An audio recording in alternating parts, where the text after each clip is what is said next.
कथा रमा एकादशी की पौराणिक व्रत कथा के अनुसार प्राचीन काल में मुचकुंद नाम का एक राजा था।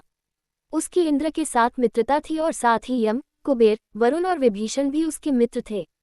ये राजा बड़ा धर्मात्मा, विष्णु भक्त और न्याय के साथ राज करता था। उस राजा की एक कन्या थी जिसका नाम चंद्रभागा था।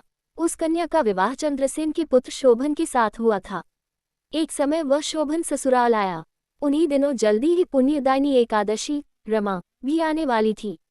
जब व्रत का दिन समीप आ गया तो चंद्रभागा के मन में अत्यंत सोच उत्पन्न हुआ कि मेरे पति अत्यंत दुर्बल हैं और मेरे पिता की आज्ञा अति कठोर है।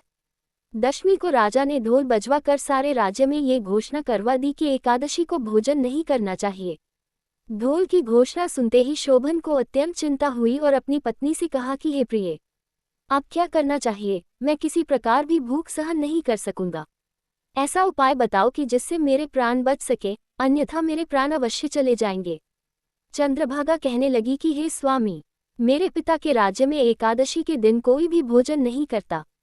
हाथी, घोड़ा, ऊंट, बिल्ली, गौ आदि भी तृण, अन्न, जल आदि ग्रहण नहीं कर सकते। फिर मनुष्य का तो कहना ही क्या है।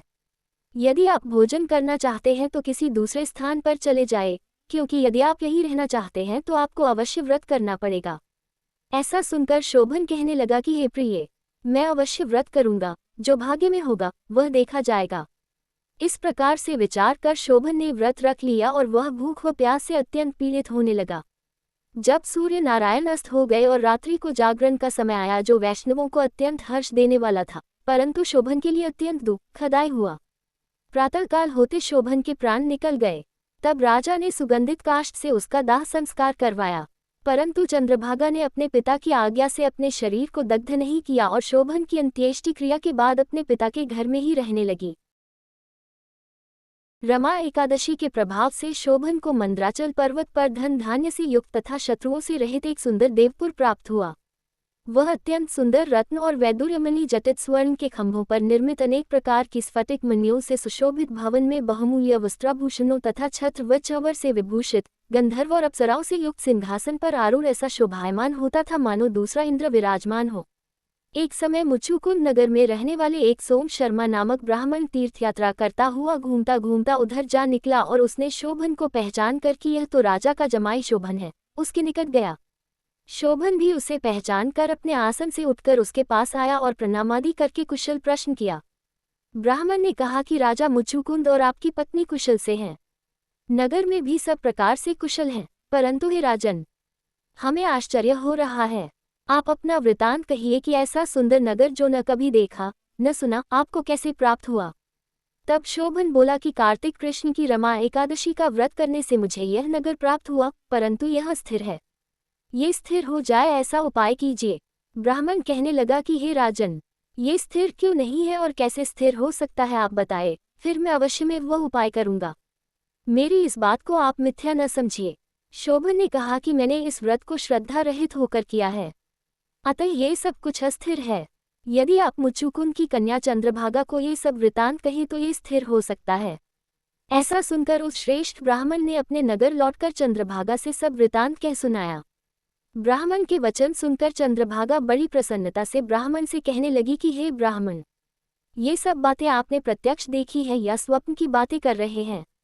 ब्राह्मण कहने लगा कि हे पुत्री, मैंने महावन में तुम्हारे पति को प्रत्यक्ष देखा है, साथ ही किसी से विजय न हो ऐसा देवताओं के नगर के समान उनका नगर भी देखा है। उन्होंने ये भी कहा कि यह स्थिर नहीं है, जिस प्रकार वह स्थिर रह सके सो उपाय करना चाहिए। चंद्रभागा कहने लगी, हे विप्र, तुम मुझे वहां ले चलो, मुझे पतिदेव के दर्शन की तीव्र लालसा है। मैं अपने किए हुए पुण्य से उस नगर को स्थिर बना दूंगी। आप ऐसा कार्य कीजिए जिससे उनका हमारा सहयोग हो, क्योंकि वियोगी को मिला देना महान पुण्य है। सोम शर्मा ये बात सुनकर चंद्रभागा को लेकर मंद्राचल पर्वत के समीप वामदेव ऋषि के आश्रम पर गया। वामदेव जी ने सारी बात सुनकर वेद मंत्रों के उच्चारण से चंद्रभागा का अभिषेक कर दिया। तब ऋषि के मंत्र के प्रभाव और एकादशी के व्रत से चंद्रभागा का शरीर दिव्य हो गया और वह दिव्य गति को प्राप्त हुई। इसके बाद बड़ी प्रसन्नता के साथ अपने पति के निकट गई। अपनी प्रिय पत्नी को आते देखकर शोभन अति प्रसन्न हुआ और उसे बुलाकर अपनी बाईं तरफ बिठा लिया। चंद्रभागा कहने लगी कि हे प्राणनाथ, आप मेरे पुण्य को ग्रहण कीजिए। अपने पिता के घर जब मैं 8 वर्ष की थी तब से विधिपूर्वक एकादशी के व्रत को पूरी श्रद्धा से करती आ रही हूँ। इस पुण्य के प्रताप से आपका यह नगर स्थिर हो जाएगा तथा समस्त कर्मों से युक्त होकर प्रलय के अंत तक रहेगा। इस प्रकार चंद्रभागा ने दिव्य आभूषण और वस्त्रों से सुसज्जित होकर अपने पति के साथ आनंदपूर्वक रहने लगी। इसीलिए जो मनुष्य रमा एकादशी का व्रत करते हैं, इसके प्रभाव से उनके ब्रह्महत्या सहित समस्त पाप नष्ट हो जाते हैं। और जो मनुष्य इस महात्म्य को पढ़ते अथवा सुनते हैं, वे समस्त पापों से छूटकर विष्णु लोक को प्राप्त होता है। ऐसी रमा एकादशी व्रत ही महिमा है।